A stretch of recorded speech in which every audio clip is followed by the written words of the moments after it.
বন্ধুরা দেখো, আজ আমি ময়দা জলে গুলে বানিয়ে নিলাম দুর্দান্ত একটা নিরামিষ রেসিপি। এই রেসিপিটা একবার যে খাবে বারবার খেতে চাইবে আর মাছ মাংস খাওয়া একেবারেই ভুলে যাবে। আর এই রেসিপিটা আমি ময়দা দিয়ে বানিয়েছি, তোমরা আটা দিয়েও বানাতে পারবে। রেসিপিটা পারফেক্টলি করার জন্য থাকছে অনেক টিপস অ্যান্ড ট্রিক। আচ্ছা, ড্রিম কিচেন উইথ ভিলেজ ফুডের নতুন একটা রেসিপিতে তোমাদের সবাইকে স্বাগত জানিয়ে আমার নতুন রেসিপিটা শুরু করছি। আশা করছি তোমাদের ভীষণ ভালো লাগবে।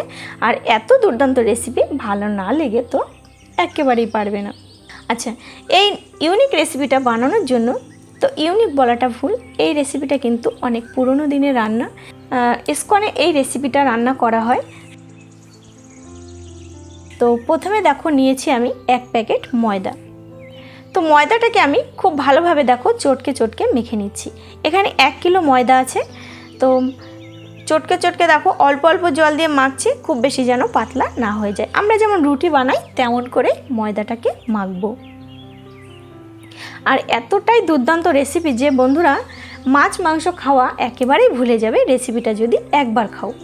তো দেখতেই পাচ্ছ এর মধ্যে তোমাদের সঙ্গে কথা বলতে বলতে আমার ময়দাটা কিন্তু মাখা হয়ে গেছে। তো এবার আমি ময়দাটা কি করব দেখো, এই ময়দার ভেতরে দিয়ে দেবো জল। হ্যাঁ, তোমরা ঠিকই দেখতে পাচ্ছ জলই দিচ্ছি। আর ময়দাটা যেন পুরোটা ডুবে থাকে এমন জল কিন্তু দিতে হবে।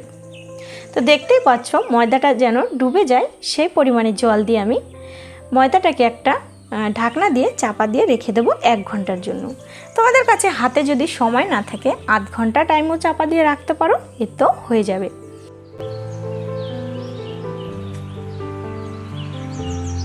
তো বন্ধুরা 1 ঘন্টা বাদে ফিরে এলাম, ঢাকনাটা তুলে নিয়েছি।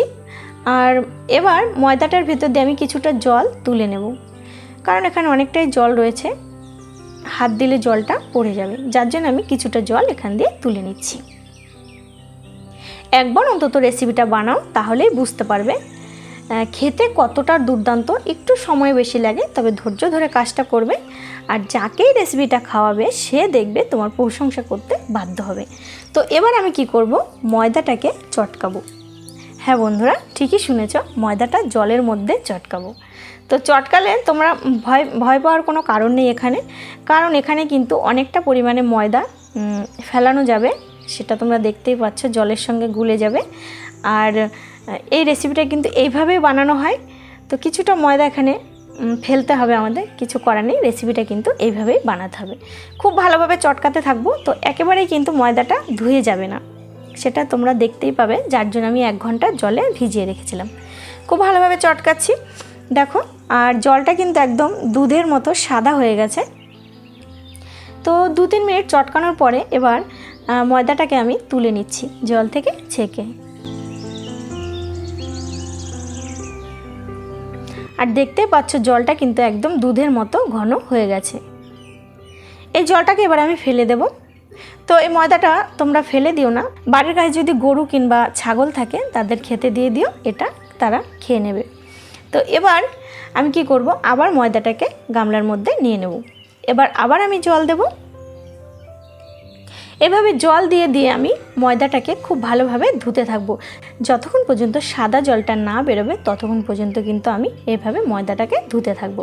আর দেখতেই পাচ্ছ একদম অল্প হয়ে গেছে, কিন্তু 1 কেজি ময়দা ধুয়ে ধুয়ে আমার প্রায় 250 গ্রামের মতো রয়েছে। তো এটা কিন্তু কখনো জলের সঙ্গে ধুয়ে যাবে না, দেখতেই পাচ্ছ একদম ছানার মতো এটা তৈরি হয়েছে। তো আরেকবার আমি ধোবো। আর দেখতেই পাচ্ছ কতটা কম হয়েছে, আর একদম নরম তুলতুলে হয়ে গেছে। আর জলটাও কিন্তু প্রায় সাদা হয়ে গেছে।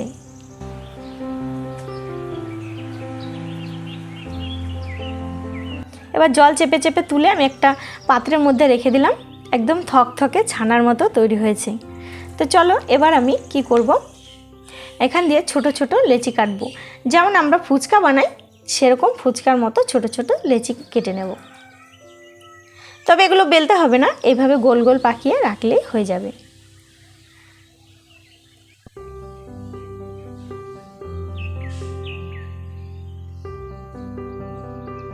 সমস্ত লেচিগুলো আমি একইভাবে বানিয়ে নেব।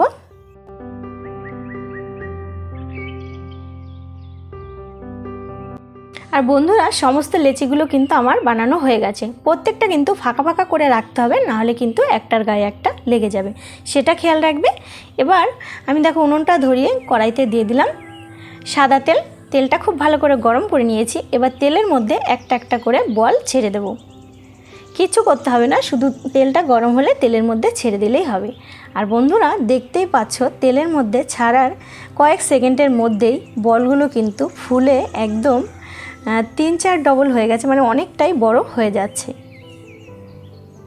তো দেখতে থাকো ম্যাজিকের মতো এগুলো আরও কতটা বড় হয়ে যায়।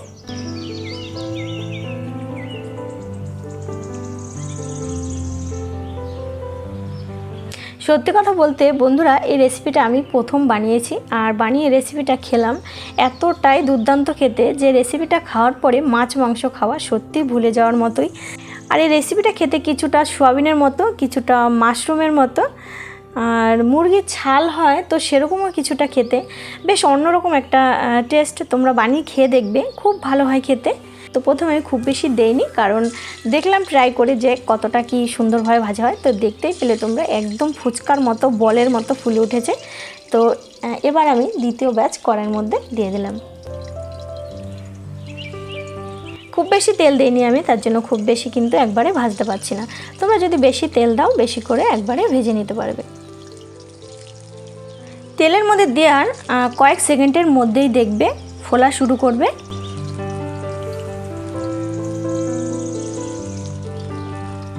আর প্রথমে কিন্তু একটার গায়ে একটা লেগে থাকবে, যখনই দেখবে পুরোপুরি ভাজা হয়ে যাবে তখন আবার ছেড়ে আসবে। একটু হাতা দিয়ে ছড়িয়ে ছড়িয়ে দেবে। তো উল্টে পাল্টে আমি এই ব্যাচটাও খুব সুন্দর করে ভেজে নেব। হালকা একটু লালচে করে ভেজে নিয়েছি। আর বন্ধুরা, দেখতেই পাচ্ছ কতটা ফুলে উঠেছে, দেখে একদম মনটা ভরে যাচ্ছে। তো একদম নতুন রেসিপি আর নতুনভাবে বানাচ্ছি, তো যেমন চাইছিলাম ঠিক তেমনই হয়েছে। তো তুলে নিলাম এই ব্যাচটাও। আর এটা কিন্তু ইসকনের যারা থাকেন তারা কিন্তু এই রেসিপিটা বানিয়ে ঠাকুরকে ভোগ দেয়, একদম ভোগের রান্নার রেসিপি। তোমরাও রান্না করে যে কোনো পুজোর ভোগেও এই রেসিপিটা ব্যবহার করতে পারো। তো একইভাবে সমস্তগুলো ভেজে নিয়েছি। ভাজার পরে কিন্তু এগুলো একদম নেতিয়ে যায়। তো এই রেসিপিটা রান্না করার জন্য কিছুটা টমেটো, এখানে 3-4টে টমেটো নিয়েছি, কিছুটা আদা আর কাঁচা লঙ্কা আমি ডুমো ডুমো করে কেটে নিয়েছি। তো তেলের মধ্যে দিয়ে দিলাম। আর কড়াই থেকে আমি কিছুটা তেল তুলে নিয়েছিলাম, দিলাম 1 চামচ কাঁচা জিরে। এবার বন্ধুরা দিয়ে দেবো কিছুটা শুকনো লঙ্কা। এখানে আমি কোনো গুঁড়ো মশলা কিন্তু ব্যবহার করছি না, দেখতেই পেলে তোমরা। আর দিয়ে দিলাম গোটা গরম মশলা। এই মশলাটাকে খুব ভালোভাবে ভেজে নেব। তোমরা কিন্তু গুঁড়ো মশলা দিয়েও রেসিপিটা বানাতে পারো। আর আমি যেভাবে বানাচ্ছি, মশলাটাকে আগে খুব ভালো করে কষিয়ে নিয়ে তারপরে আমি বেটে নেব, কিংবা মিক্সিতে পেস্ট করে নিতে পারো। খুব ভালোভাবে টমেটোর সাথে মশলাটা ভাজা ভাজা হয়ে গেছে। এবার তুলে নেব। তেল ছেঁকে পুরো মশলাটাকে কিন্তু আমি তুলে নিচ্ছি। আর খুব বেশি তেলে কিন্তু লাগবে না রেসিপিটা রান্না করতে। এবার ওই একই তেলের মধ্যে আমি আরেকটু তেল দিয়ে দিলাম কয়েকটা সাদা জিরে। এখানে তোমরা জিরের সাথে হিংও ব্যবহার করতে পারো। আর আমি আগে থেকে 2টো আলু সেদ্ধ করে রেখেছিলাম, সেই আলুটা দেখো হাত দিয়ে একটু ভেঙে ভেঙে তেলের মধ্যে দিয়ে দিচ্ছি। এখানে তোমরা কাঁচা আলু ছোট ছোট টুকরো করে কেটেও দিতে পারো, কিন্তু এইভাবে আলুটা যদি সেদ্ধ করে দেওয়া হয় তবে রেসিপিটা কিন্তু খেতে বেশি ভালো হয়। তো আলুটা একটু ভাজা ভাজা করে নিয়েছি। আর যে মশলাটা আমি ভেজে নিয়েছিলাম সেটা খুব ভালোভাবে পেস্ট বানিয়ে নিয়েছি, সেই মশলাটা আমি আলুর মধ্যে দিয়ে দিলাম। এবার সমস্ত কিছু একসঙ্গে খুব ভালোভাবে আরেকবার কষিয়ে নেব। দিয়ে দেব পরিমাণ মতো হলুদের গুঁড়ো,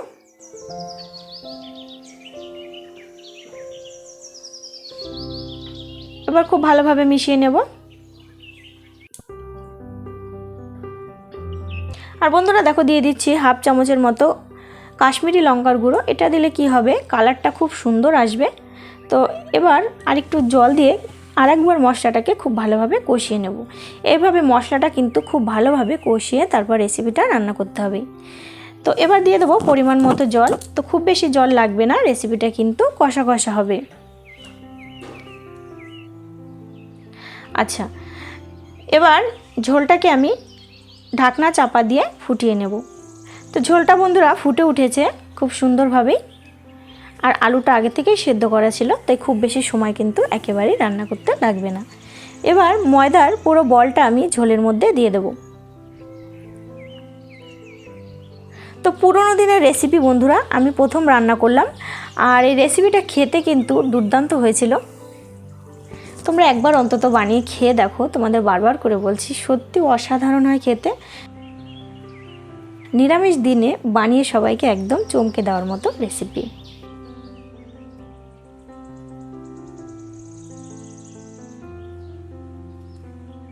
ঝোলের সাথে ময়দার বলগুলো খুব ভালোভাবে মিশিয়ে নিচ্ছি।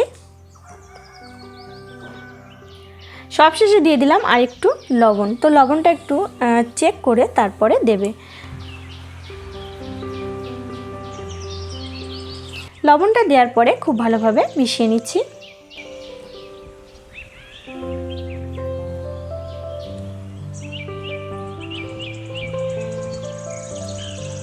এবার ঢাকনা চাপা দিয়ে 2 মিনিটের মতো রান্না করে নেব।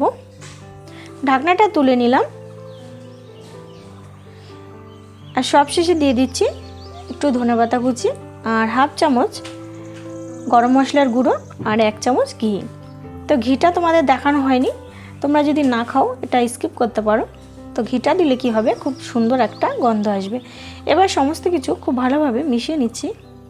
এবার ঢেলে নেওয়ার পালা বন্ধুরা। রেসিপিটা কেমন লাগলো কমেন্ট করে জানিও, লাইক করে দিও। আমার ছোট্ট পরিবারে নতুন বন্ধু হলে চ্যানেলটি সাবস্ক্রাইব করে নিয়ে পাশে থাকা বেল আইকন অন করে আমার ছোট্ট পরিবারের পাশে থেকো।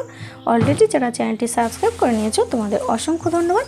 তো নতুন একটা রেসিপিতে নতুন একটা দিনে বন্ধুরা তোমাদের সাথে দেখা হবে। ততক্ষণে ভালো থেকো, সুস্থ থেকো, বাই।